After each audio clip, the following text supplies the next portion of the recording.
And we're live. And I know what you're all thinking. Has Owen done his hair a little differently? Well, the answer is yes, he has, because he's certainly not on this. I can't say delighted, but I'm very pleased to be able to host this. Any little teething troubles, please excuse me. Tom has gallantly stepped in and is going to help support us on this. A really interesting conversation and roundtable around the really important bits that the SDRs want to really get to the heart of, which is incentives, comps, and also how we knit those targets in. We've got a really stellar lineup, and I can tell already just from backstage that we're going to have a really good conversation. I'm just going to go around and do the intros. We've got Paul Lloyd from Cellerly. Paul trains, coaches, and develops SaaS, IT, tech teams, and has probably forgotten more than I've learned. So I think he's what you describe as a no BS or no nonsense mentor. And as long as you don't call me a veteran, we'll be getting all right. I wouldn't be so. Tom is our head of sales ops, and he leads all of our SDRs at Air. So is an absolutely fantastic person to have on and give his wisdom, not just at Air, but from leading teams in previous organisations as well. And last but by no means least, Matt is the GM for EMEA for Varison. So I'll allow these guys to do a bit more of an intro. So Paul, over to you. Okay, so Paul Lloyd, as Neil said, I've worked in the IT channel more or less since there wasn't one. So all of my experience is in, I guess, selling solutions and selling enterprise solutions and or SME. So I started off carrying a bag as an enterprise salesperson, made a few quid, moved into sales management. My claim to fame is I built a $100 million business for a large VAR in the UK. Sadly, it wasn't for me, it was for them. And since then I've worked all areas. I've worked distribution, vendor, channel, solutions, transactions, and sold everything between £15 million outsourcing and a £15 mouse. So, and in that time, I tried to work it out once just how many salespeople I will have managed. But there's a lot of people who owe me their career. But I've probably, at one point, had a team of 70 enterprise salespeople.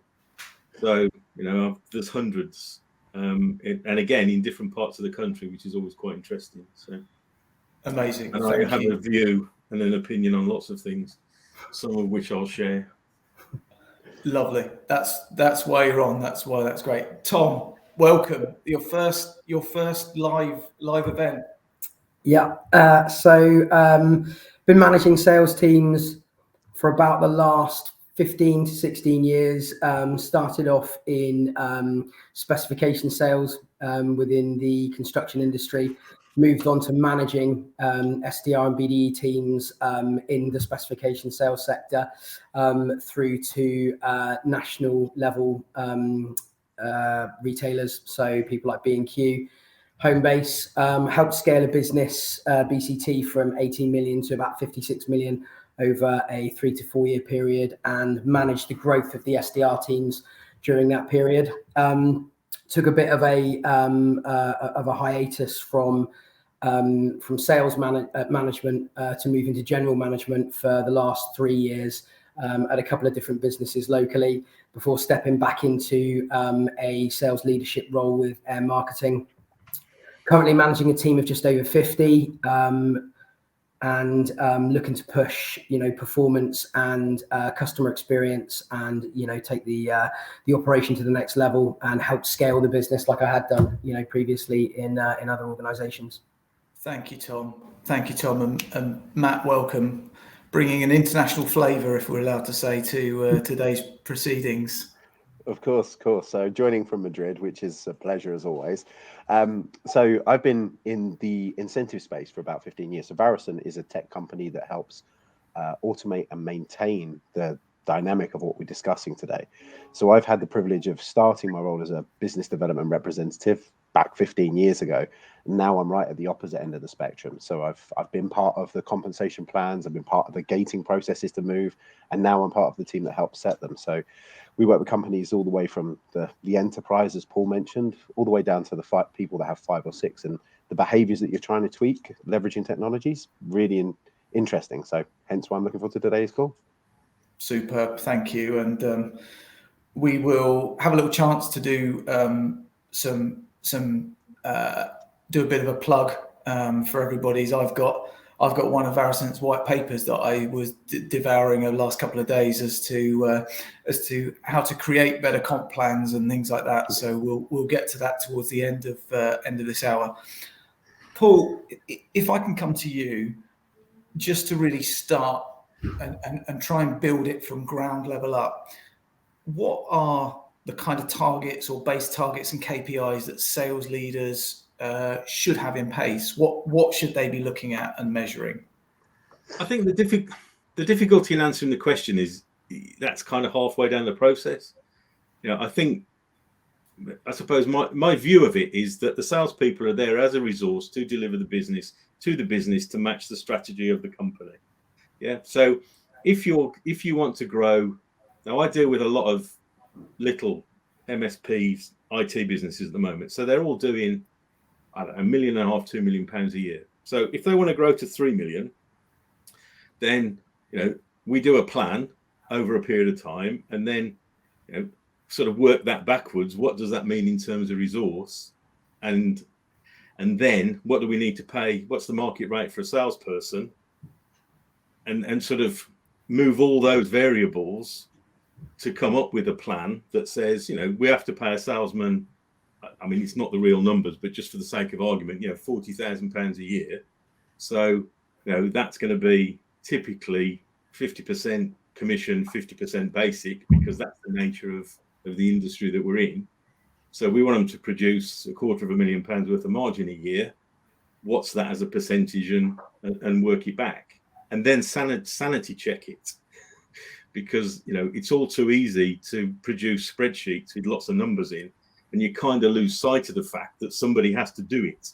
So you can build a great plan that looks fantastic, and you do it all back, and you're expecting the salespeople to work 24 hours a day. But I think that you've got to be sensible and look at the resource that you've got and what you can expect from them, and then cut that to deliver the business that you want delivered. And all too often, sales managers were salespeople. Now, rightly or wrongly, and that's a separate conversation, but most sales managers have come through being salespeople, and very few of them stop thinking like a salesperson. Yeah. So when it comes to doing pay plans, that instead of thinking from a company perspective, what do we need these people to do? They're thinking from a personal perspective, what would I be happy earning doing this? Yeah. Mm-hmm. So I think, and that's a challenge that I have regularly, because I've got one client, and the guy, he was a salesman, and I have to stop him and say, look, you're not a salesman anymore. You're the managing director. Think for the company, not for yourself. So, what do we need to do? We need to grow by 30%. What does that mean in terms of numbers? How does that break out individually? And is there enough people? And do all those numbers make sense? So, it's not really a case of 10, 20, 30. I mean, it really is a matter of moving all those component parts and then coming up with something, that makes a lot of sense. And in the middle of it, having the mechanisms that deliver the business that you want delivered. There's no point in having a pay plan that delivers, I mean, if you're looking for, a lot of the people I deal with, they're looking for recurring revenue. So, the SaaS type model, but they're also doing transaction, because if, people are buying software and such like as a service, but they'll equally buy 10 laptops. Well, they pay for 10 laptops once, and they pay for, the recurring revenue piece 24 times in 2 years. So how do you remunerate both of those? And that's, in the industry I'm in, that's the biggest challenge that they all face, is how do they actually, pay how do they pay the salespeople for a transaction that's a one-off, and a transaction that's 24 months. Now, I've done different things, and but it isn't as straightforward as just here's a number, I suppose, is the short answer to to the question. No, and it's all contextual. I mean, we were saying this before. I mean, the challenge that you face is that you've got lots of different companies that you work with. Every one of their requirements is going to be slightly different, but you need to be able to pay all your staff pretty much the same. Mm-hmm. And that, that's a major challenge. I mean, I haven't thought it through necessarily, but that's this.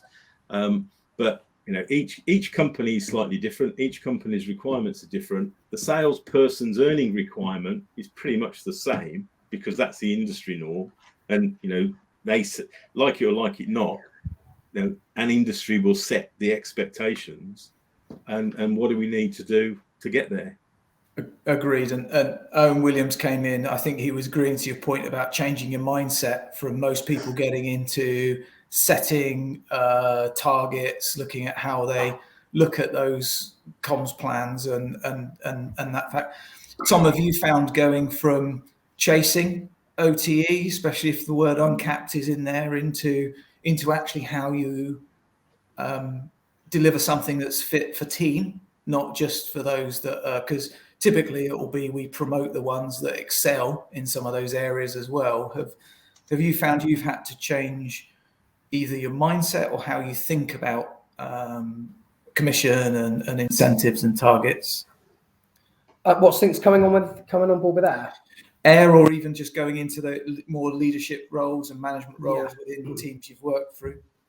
Absolutely. I mean, Paul makes a really good point there that all too often you've tended to bring someone up from either within the team or somewhere very close to the team that has an understanding of the mechanics of of your sales process. And I think that there's pros and cons to that for obvious reasons.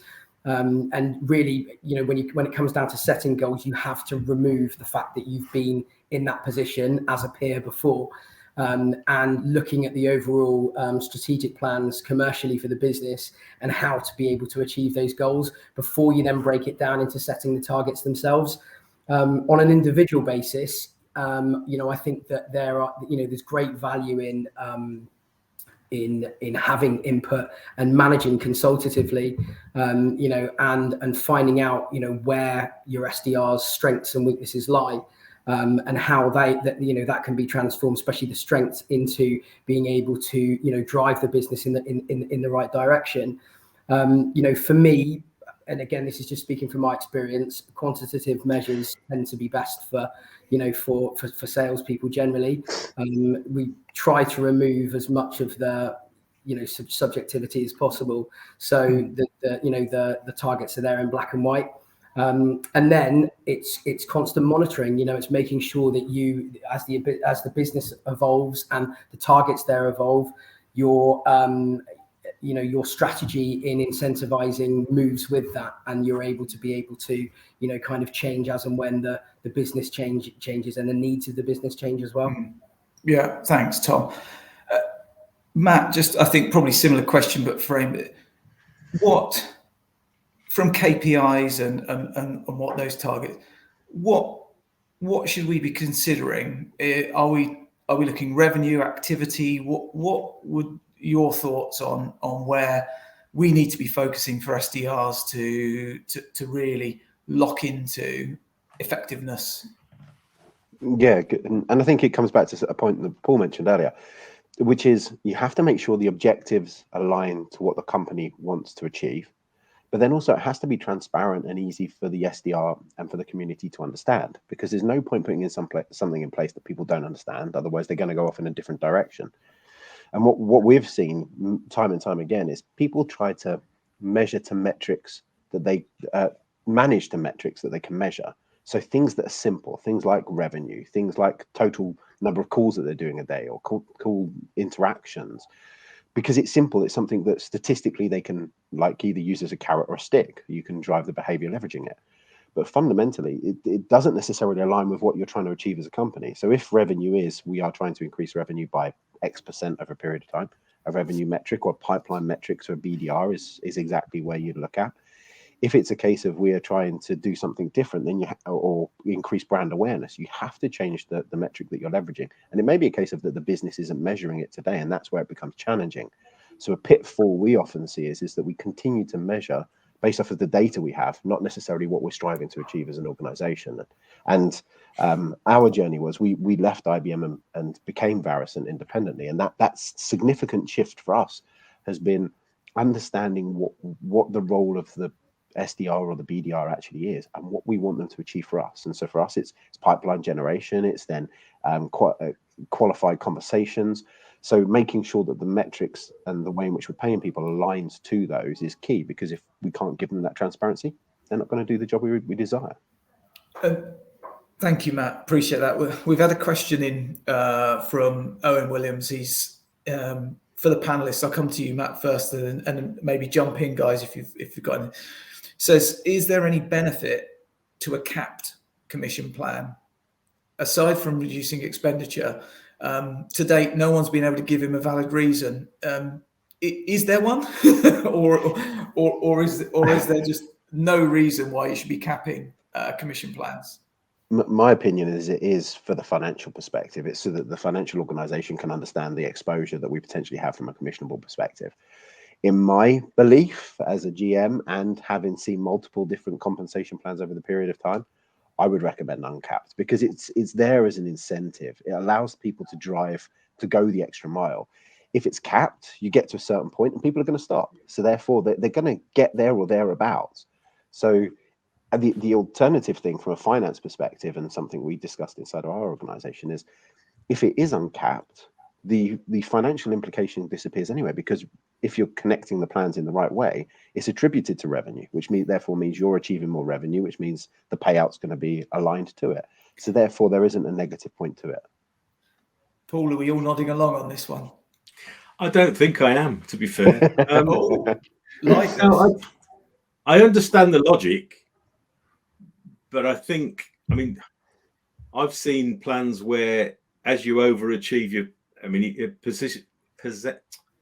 percentage commission would reduce, so that there is still an incentive to keep going, but the incentive to keep going becomes less. Mm-hmm. And to some extent, if you've got your target set properly and everything else is sort of checked and measured, you wouldn't have somebody that significantly overproduces, because they can't, because within the context of what you're looking for them to do. And if it's a difficult one, because I think if you're going to cap it, I guess you cap it at a level that you don't expect people are going to reach. Correct. But the concept of having a reducing commission over after 120% or 130% of target makes more sense, because it does mean that they've got the incentive is to do the business properly, as opposed to drop behind and keep striving to do more business, because they're going to get more and more money. And and of course the counter side of delivering what the business wants is managing the behavior of the salespeople. If you put the salespeople on a very high earner, then you're going to end up with a particular type of person that's going to go out and do a particular job for you.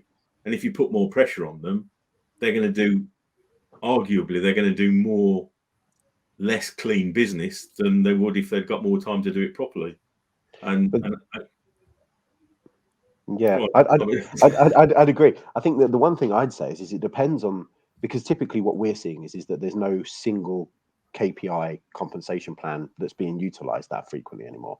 You're leveraging more of a balanced scorecard approach, which means you're able to effectively use the different levers to maintain overall the spend and the performance. But if the degradation of percentage for performance after achievement, we've seen this had negative impacts in some of our customers across different industries. So I think you're right, in some industries it can work, but in some industries it can have that counterbalance. Because if you take tech, for example, a huge number of the tech companies are striving for a bigger multiplier on the next round of funding that they're getting or something like that. So they want people to overachieve. But in, say, the medical devices or pharmaceutical divisions, having them drive and push the products that they're selling is a wrong behavior, because you don't really want them incentivizing selling medicines.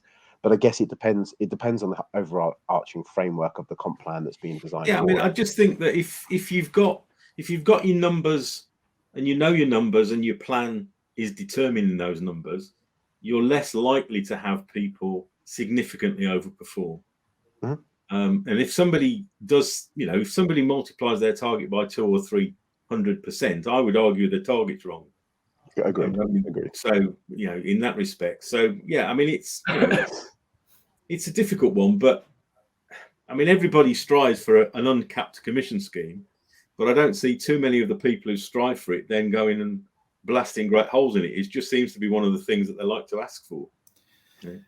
Matt, I'm interested. What sort of elements are on your balanced scorecard if you're seeing that as a person and as an organisation that maybe has a bit like Sales Loft, being able to judge lots of sequences and things like that? You're able to look at that. What are you seeing on there? Yeah, it's a good, and Tom brought this up earlier. It's the quantitative alongside the qualitative. So the quantitative is the numbers of sales, and it can be the number of sales, or it can be the number of opportunities identified. It can be the number of interactions that happen, because it depends on where the SDR is. If they're in a contact center, or if they're in a mid-market team, there's different things that associate it with it. But then from a qualitative perspective as well, we have the opportunity with different technologies out there like Gong and people like that, where we can actually make sure that the interactions we're having are what we desire as a company to be, the way we interact with the community that we sell to. So you can leverage those components, but also things like Net Promoter Score, company retention can all be aligned to it as well. So you're seeing a real change at the moment as to what's there. And typically we're seeing probably 1 to 2 quantitative, with 1 or 2 qualitative being the balance of it, and that acting as a multiplier for the end goal performance.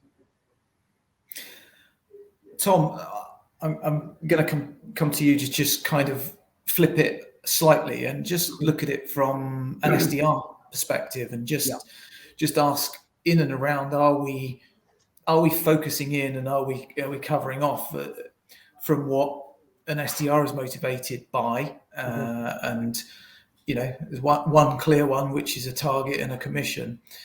What other things should we be considering when we're building up a plan, and we're building up how we reward hitting the right marks? I'm not going to say quota, because it's going to focus on number, but hitting the right marks as far as quality, quantity, activity level, and behaviors are concerned. Yeah, I mean, the motivational piece is, commissions and bonuses and things like that should only really play a percentage of it. From an SDR, BDE salesperson's perspective, you need to know where you're going within a business, or where you're going within your career. You need to know that if you perform to a certain level and or beyond it, there is some scope for growth. So I think either a career path or an idea of how you can progress within a business is massively important. I think before you even start thinking about going into targets and pushing people to perform to a certain level, you have to make sure that you have your culture correct in the first place. You have to have 4 major components of that in place, only one of which is remuneration. The other is communication, making sure that that the sales team feel that they're communicated to correctly. Personal development, making sure that that they know that you are investing in them and their career and their personal development from a training and development perspective, and also empowering them to be able to make decisions within their role, and they feel like they're actually making a difference to the business, as opposed to just hitting the phones or just making appointments or just going out and sitting in front of clients. Which is where I think some of the qualitative stuff that Matthew was touching on then is going to become more and more important. And we're, as you're aware, we're working with a company at the moment to have a much better grasp on the qualitative data and how we can use that in order to drive the correct behaviours and push the business commercially in the direction that it needs to go. Most of the SDRs that I've worked with over the years would say that commission only makes up a percentage of what really drives them. Outside of that, it's feeling a part of things, feeling communicated to, feeling like they are empowered to do the job, and that they have somewhere to go within the business, provided that they perform to the to the correct levels. Paul, when you've been in businesses and seen that done well, what sort of elements have you seen that involve SDR value, buy-in, feeling part of that? I think it's not just SDRs, is it? I mean, I think within any organisation, the sales team have to feel a part of it, and all too often, they're the people over there that sit on their arse and earn lots of money but don't do anything. And so in terms of career path and success, because amongst all of this, these people want to be seen to be successful, don't they? Now, success for themselves is potentially what they earn, but success in the eyes of their peers is doing the numbers and the whether it's quality, quantitative, being seen to be doing a good job for the company that they work for. I think ideally, and you can't do it if you've got a big team, but you want to be able to sit down and talk to people individually and understand what their individual motivators are, because it just may be I'm saving to get a deposit to buy a house. Yeah. So giving them nice fluffy training isn't going to help them sort of move to get that. So there should be a little bit of element of all of those. And but I think training, if that's what they want, and it might be training that's nothing to do with sales. You might find somebody who, I don't know, wants to bricklay, for argument's sake. So they want to do a training course for bricklaying. Well, why wouldn't you help and support them doing that if that makes them happy in a different part of their life? So those sorts of things become quite imaginative. But in all of it, and now I'm going to sound really old-fashioned, but in all of it, it's all about what you want them to achieve, isn't it? At the end of it, they have a job to achieve, a number, whether it's pound notes, whether it's numbers of appointments, whether it's numbers of leads, whether it's numbers of phone calls. It doesn't matter whatever it is. You can't get away from the fact that that's the end result that we're all striving to do. And I think sometimes it's easy to forget that. Sitting here, you just reminds me that I do sometimes think we think an SDR role is about passing through. It's about passing through that SDR, but it is a career, and it's a bloody, if you can make it and you can do it, it's an incredibly good role. It's not about how quickly, albeit we have to acknowledge it. There's a lot of people go into that because they want to move it, because they're driven, and you're picking the traits of people who are there. They want to be treated, and and there's a bit of tub thumping here, but they want to be treated as a professional. My biggest frustration is that sales is not treated in this country as a profession. It's the job that you go into when you can't get a proper job, and because of that, you're not treated. Your time isn't treated as a professional. You're not treated.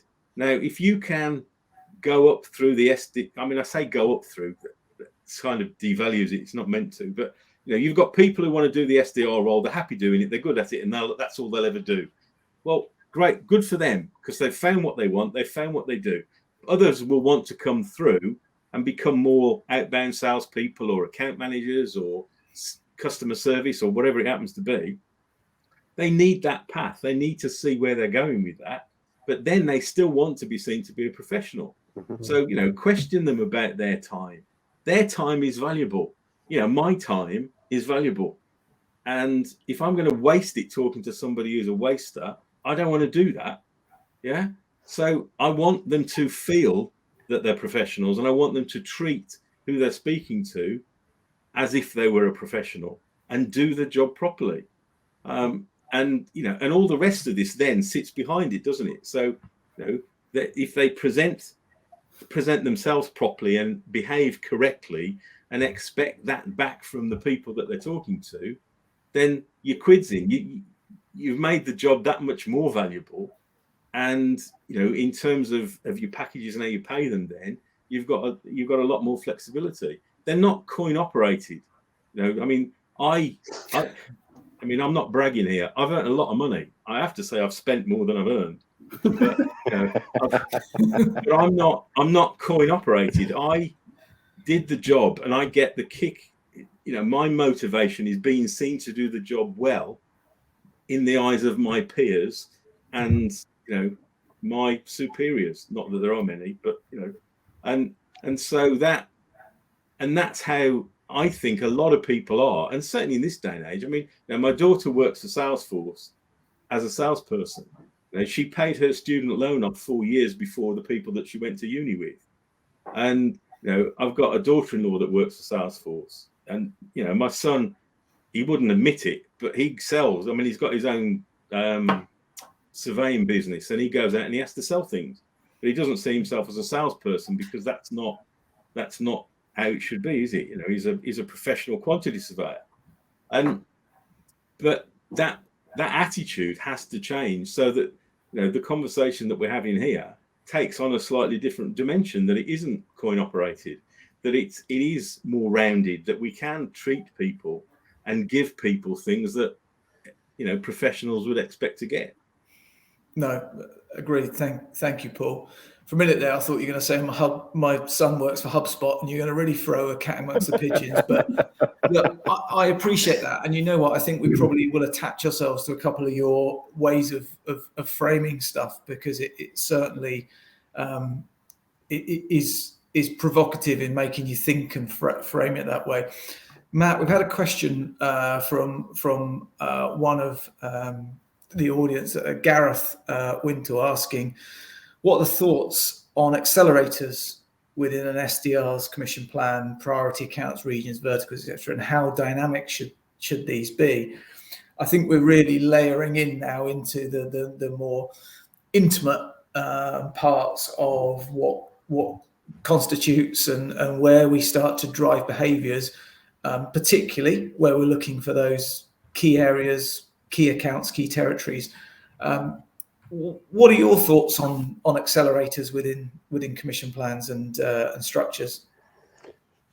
So it's an interesting one, because it comes back down to the compensation plan that you're putting in place anyway. Because if the plan logic aligns to what the strategy is, the accelerator can sometimes become a little bit redundant, because you're double paying for the same objective, really.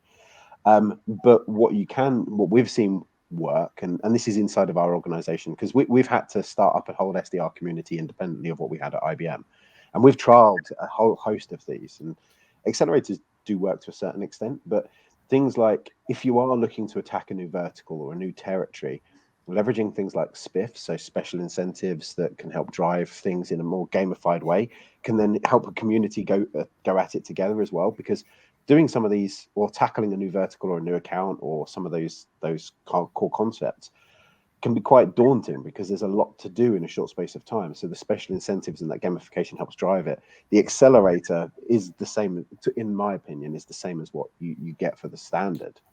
So it just depends. It's horses for courses in some cases. Yeah, I think, just to throw in, although I'm trying to host as much and try not to contribute, is that sometimes the accelerators are thrown in too late. Yeah. It's identified 3 months past the point of which it would have been useful, and sometimes it can put pressure, whether they're trying to create and close business, or whether they're passing on to AEs and BDMs. It can be difficult. Indeed, and I think the other part of that is going back to something that Paul said at the beginning. At the beginning of the period, you should know what the objectives are that you're striving for. So verticals, companies, target accounts should all be set. The only time that you should really need to pivot is if the industry that you're working within pivots, so that you have to do a drastic change, or that if a competitor gets bought out, or if new products are brought to market, then that's where you could potentially see them work. But again, it's a short-term fix versus a long-term in implementation, in my opinion. Agreed. Matt, should we start to pay incentives below 100% of target? Well, so should, at the organizations that I work with, I would say that, and we, like I say, from enterprise down to small, medium, we would say probably over 60% of them do. And so they do, because there's a misconception that by missing your target, you're not doing your job. You're still doing your job, just not to a level that people seem to be as being acceptable. But there's also an associated cost with moving people on, hiring new people. but going back to something that Tom said, your first few months of being an SDR are complex, and if you don't understand the culture you're working in, if you don't understand your career path progression, it can be quite daunting. So therefore, that first period can be hard. Typically, people get better over time because the coaching has an impact. They understand the product set better, and therefore they grow. So therefore, they still deserve some form of commission or some form of payment for the performance they've derived, is what we're seeing the industry kind of paying on at the moment. Tom, do you agree? I know. I must admit, I do agree with Matthew on that one. I think in the past I've used that, at going in at 90 to 95% as an example, to incentivize them to get to that stage early on, necessarily in a campaign or early on in a push in a particular area, for instance. I'm not sure whether it's something that, if you don't see the growth in the right direction and the progression in the right direction, I think it's something that then needs to be reviewed. And going back to the accelerator thing, I think that's very much the same. I think accelerators work short term. I think the longer you have them in there, the more people just start to rely on it. They see it as, well, it's a given. I'm going to hit accelerator this month. I'm going to get X amount extra. So I think it's, to kind of not sit on the fence as such, but I think it works, a percentage of the time, but I think it's a short-term thing. I think you need to use it as developing a new area or a new salesperson in order to be able to get the performance out of them, traveling in the right direction. And then slowly but surely that needs to be, kind of moved out of the equation. Ultimately, 100% of target is 100% of target, and that's where you should be paying the majority of your commissions or bonuses. They should be based around achieving the commercial goals of the business. But I do think they can add some advantages early on. Paul, are you going to challenge that, or are you going to agree with us on where we start? Move on. No, I think it depends what the job is. So, if you're a new business salesperson and you're going out for new logo business, then it's a lot sweeter for you if you get paid on every piece of business that you do, because if certainly in the enterprise space, then potentially you're going to pick up petty cash bits and pieces to start with, to build a relationship, to get a seat at the table. If you're an account manager, so I've got a client who has account managers, and we changed it such that they have a target which is based on the account spend of the accounts that they have, and they have to achieve 80% of that target before they get any commission. Because you could argue, I wouldn't, but you could argue that a percentage of that is going to come in anyway. Yeah. So there's an element of looking after the business and keeping the customer sweet and developing and looking for new opportunities. And the new opportunities they get paid, for all intents and purposes, full bat on, because they come at the top end of what their targets are. And invariably, in the good old days, IBM account managers, 75% of their salary would be salary. And I can remember when they'd sell mainframes and they'd only take one order a year. So they'd get 75%, and then on the 30th of December, the client would order their mainframe, and then it would make the number up. But I think it's horses for course. What do you want? Yeah. What are you looking to get? Because again, lots of people. There's a lot of percentages bandied around in the industry, and people talk about 25% commission in the world that I'm in, mm-hmm. which is it's a phenomenal amount of commission. But what they don't tell you is that you don't get that on the first 25,000-30,000 pounds. So by the time you've actually got there, it's not that much, and it's almost as if they create the pay plan. I suppose there's an element of it, but you create the pay plan to entice the salespeople, and let's throw some numbers at them because then they'll come and join us, as opposed to trying to explain the nuances that make the whole thing come together. So, but it's similarly with accelerators. If you've got, sad as it is, if you've got a stock line that's stuck in the warehouse and you want to move it, you're going to put an accelerator on it, aren't you? Because you know, now whether or not that's selling toilet rolls or selling laptops, I've got a slow moving product. I'm going to incentivize it. And so, you know, what do we want to do? We manage it by all the variables that are within it, and the culture is set by where they fit in terms of, you know, very aggressive salespeople versus, you know, slightly more comfortable delivering consistent, you know, sensible business. Mm-hmm. No, really good points. I think moving on a tad, Paul, let's just so we don't keep going round and round. Let me come back to you and just ask, what are your thoughts on team incentives? So if you do have mixed experience and ability, what are your thoughts on team and individual, or team versus individual? I think I'm not a fan of team at the expense of individual, but I think if you've got individual with the benefit then of a team, then it works that way around. I think all too often you're building in issues, aren't you? Because somebody's not going to be working as hard as I am, and I'm not going to do it. And you know, all that management you can well do without. But if you've got a team target, which is a culmination of the individuals, and the individuals have their own target, then you can, you know, encourage them to help each other and work towards a team target. And that's worked. I mean, you know, I used to run, and we used to have sort of branch incentives. So, you know, they would be incentivized as a team for a weekend away or a night out or whatever it happened to be, if the team achieved the number. So you're pulling everybody together. But I think the nature of salespeople, generally speaking, is quite self-serving, isn't it? So you just, you know, you could end up with a punch up the day before the end of the month because somebody hasn't made his phone calls or whatever it is, and you know, it doesn't look good in the office. No, I think I'm just thinking about the how we measure and how we approach that, trying to drive those behaviours, and again, it's never right, is it? I think probably the conclusion from the start, middle, and end is that it won't be right for someone, whether you've just joined and you're you know, you're always spoiling, because nature of sales and salespeople is that you're motivated, self-motivated, driven. Matt, have you got any thoughts in and around? I like the fact of team, but not at the expense of the individual, rather than that.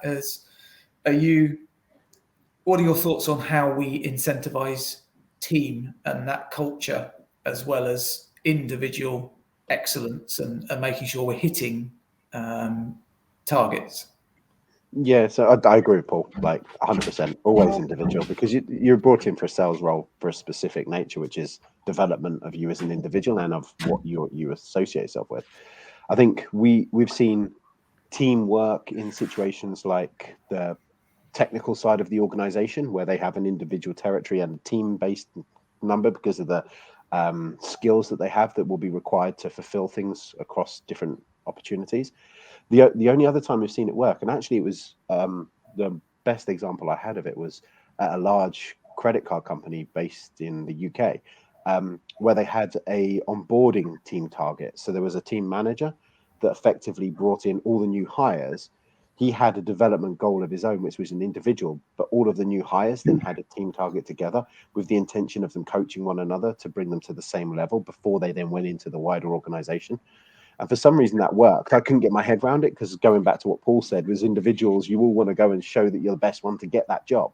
But they took away the fear of people being effectively excluded from the jobs by making it that you're trying to help one another. And it seemed to work. And it was one of the few times I have seen it really develop in that way. We used to have a top branch. We had a shield with a little shields around the edge that you could engrave your branch name on. And we had a top branch every month. And, you know, that was the thing that pulled the teams together. And that, I don't know what it cost. It might cost 15 quid. And it used to get sent around the branches. And whoever won it had got bragging rights for that particular month.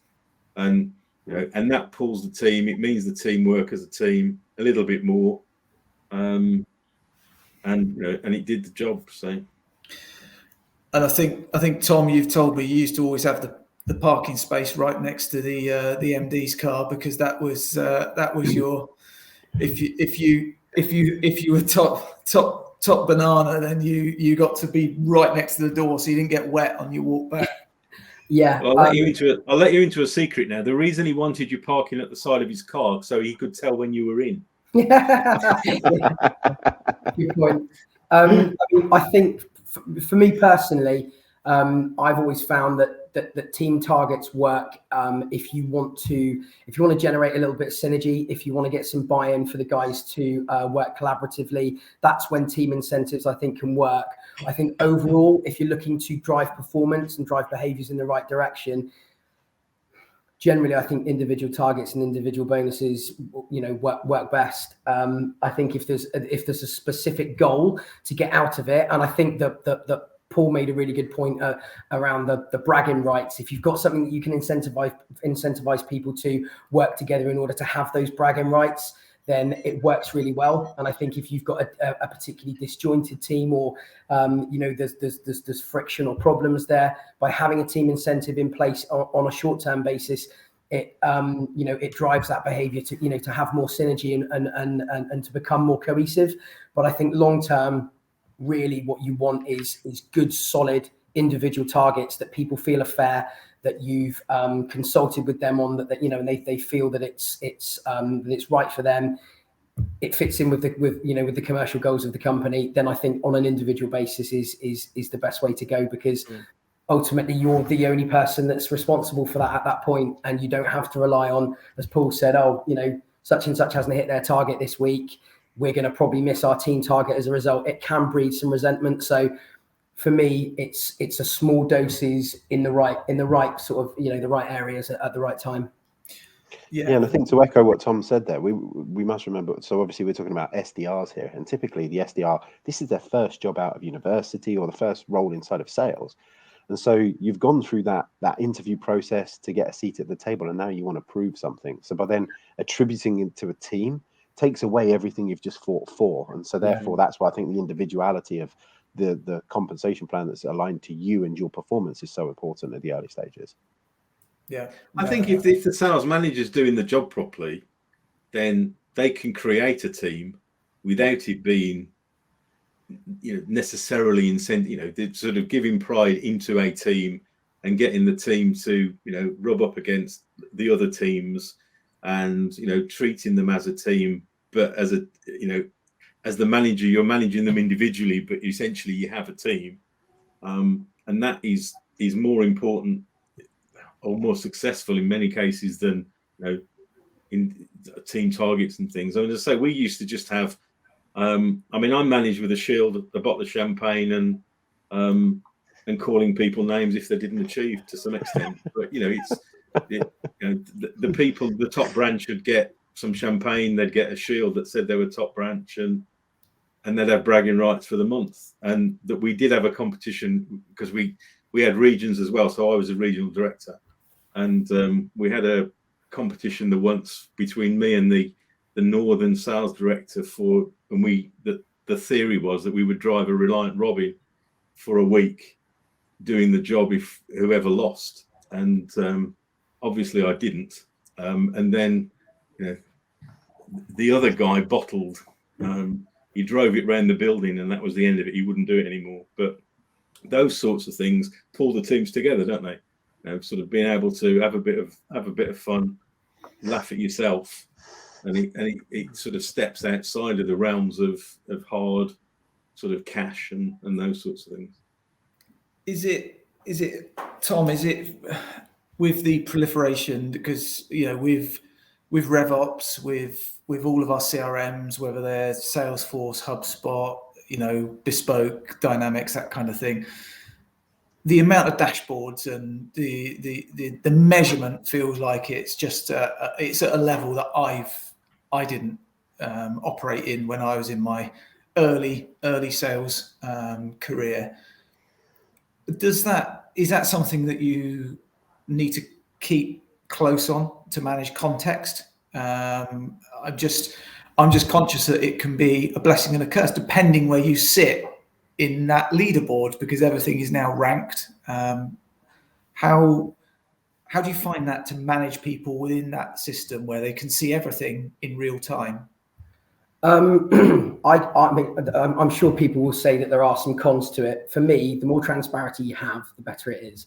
As a salesperson, and certainly as somebody that's worked in sales for a very, very long time before I even got into managing salespeople, for me, that piece of, you can see where I'm achieving, I'm showing people where I'm kind of smashing it out the park. I think for me, that can only be good. Demonstrating how everybody is performing, for me, is the best way to be able to get the best out of people. And it's not about measuring every single thing. It's about measuring the right things, publishing the right things, and making sure that then drives performance. I think anyone that shies away from that is either not, it's not that they're not necessarily suited to sales, but it may well be that they're not performing for whatever reason. That's up to the sales team manager in order to be able to rectify that, give them the help and development that they need to then push them up the board. I remember from personal experience when I first started in my very first BDE role, many moons ago, for the first 3 months I was bottom of the board because I didn't know the industry. I didn't understand the specification process. It was also a very, very lengthy sales cycle.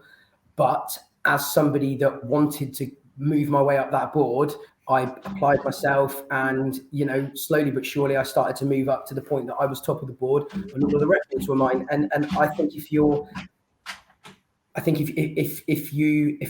react to them correctly, you can use them completely to your advantage. And I'm one for encouraging as much transparency in reporting as possible. But that's just my personal view. Matt, you're nodding along in agreement. Yeah, 100%. Because really, what we're doing is it's about the behavior, and so it's really interesting because we do this for our salespeople, for our customer success organization, for our business development reps, and it's about allowing everybody to understand where they sit in the organization. But it's also the behavior that you're trying to change. So I would presume, Tom, and correct me if I'm wrong, that when you're at the bottom of the leaderboard, you knew who was at the top. So if your manager wasn't able to associate or help you with some time to change what he thought was there, you could go and self-correct because you knew who was doing it right. They could then give you the guidance. And that's why that culture is so important, because sitting in, and the luxury is now gone because of COVID, but sitting in a office and saying, hey, do you fancy a sandwich? Can you tell me how you? Yeah. It's that self-correction behavioral element that really then allows you to set the business apart, because everybody's in it for each other. And that cultural element then leads to the team being better, but it's down to the individual. Yeah, I completely agree. And the peer learning for me is, it's essential that you're able to lean on your peers, especially the high performers. That breeds an additional teamwork ethic, and it drives everybody to be better if you're able to have that conversation with the top performer. So you're absolutely right. You have a personal responsibility at that stage to say, actually, that guy or that girl is doing particularly well. I'm going to jump in and on a call with them and see whether or not there's something I can learn from that. And we really push that here. The peer-to-peer learning is a big part of it. And our top performers, that's why we have the call recordings for people to be able to refer back to. It's to constantly drive performance, and I think performance development is something that needs to be encouraged, and it needs to be embraced, and we need to really see it as a huge positive, rather than, oh, there's performance development, I feel like I'm under the microscope. No, actually, it's about getting you further up that board and being more successful. You earn more money, you get that kudos, and from my perspective, that's absolutely nail on the head. And what we did as well to kind of complement that was we created this mentor program. So when SDRs or BDRs were coming into the business, we would align them to an executive inside of our organization, because technically our SDRs are targeting the same people as the roles that we are. And so the way in which they interact with them, the way in which they communicate, the way in which emails go across, actually, it's a great training, because all you're not saying, no, that's wrong. You're saying, well, I wouldn't necessarily read that because, and that's helping shape them. And so it's multiple different levels that then allow them to get that right programmatic way of interacting with people for success. I think that's great, Matt. Matt, given the fact that we're now probably going into some kind of hybrid working where people have gone there. Do non-financial incentives come more into play now with people, or do they come less into play as people actually focus more on payslip rather than nights out with peers? What are you finding? Is that counterintuitive, or are you finding any trends in and around non-financial incentives? I'm actually a big believer in this.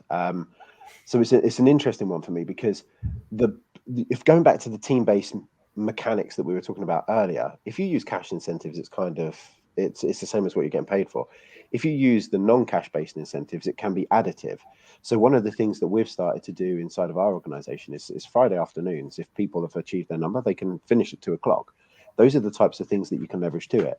We're also talking with another company that is well known in this kind of community about leveraging things that aren't just cash. So things that can be gift cards or things such as that then allow them to benefit from it as well, because it's not just that cash element. Those things then drive you to go out with somebody. If you send an entire team a Nando's card for £15-20, the likelihood is that they'll all go to Nando's together, or they'll go and do it with their family.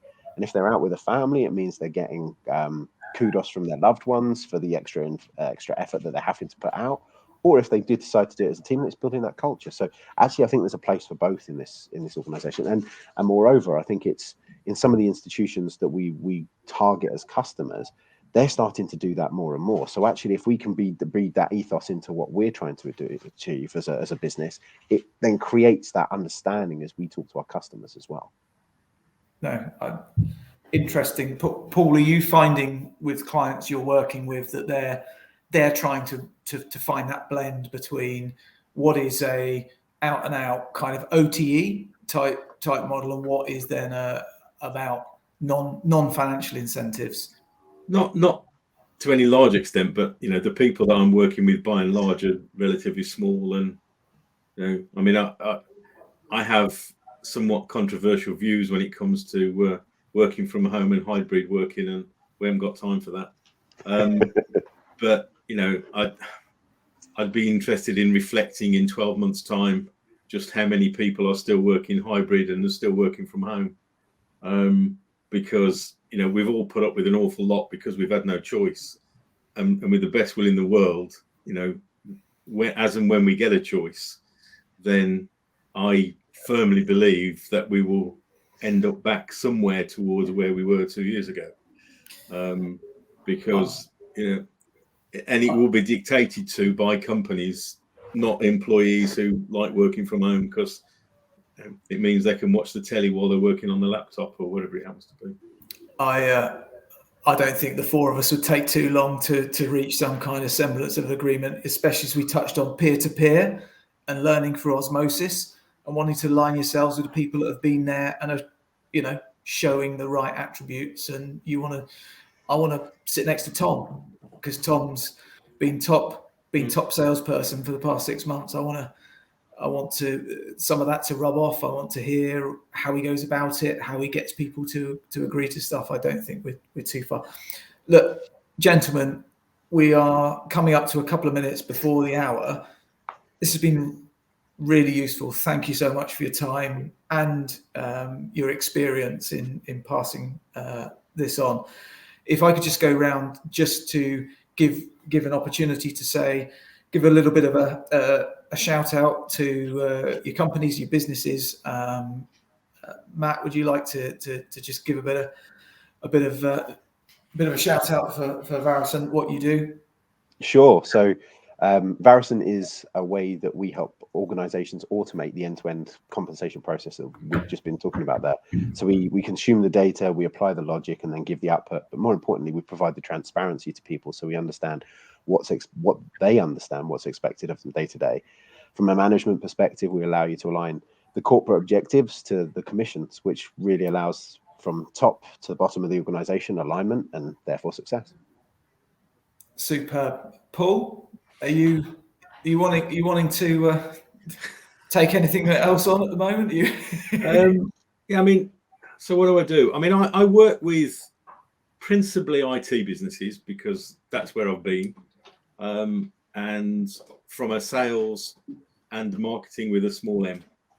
So, and that can be, it could be a pay plan, it could be setting out a forecasting system, it could be managing 4 salespeople for you on an ongoing basis, mentoring your sales manager, mentoring the business owner because they don't know anything about sales. So, for all intents and purpose, I'm a long experienced senior sales director, and you can buy it by the hour. I mean, it's superb. Thank you so much.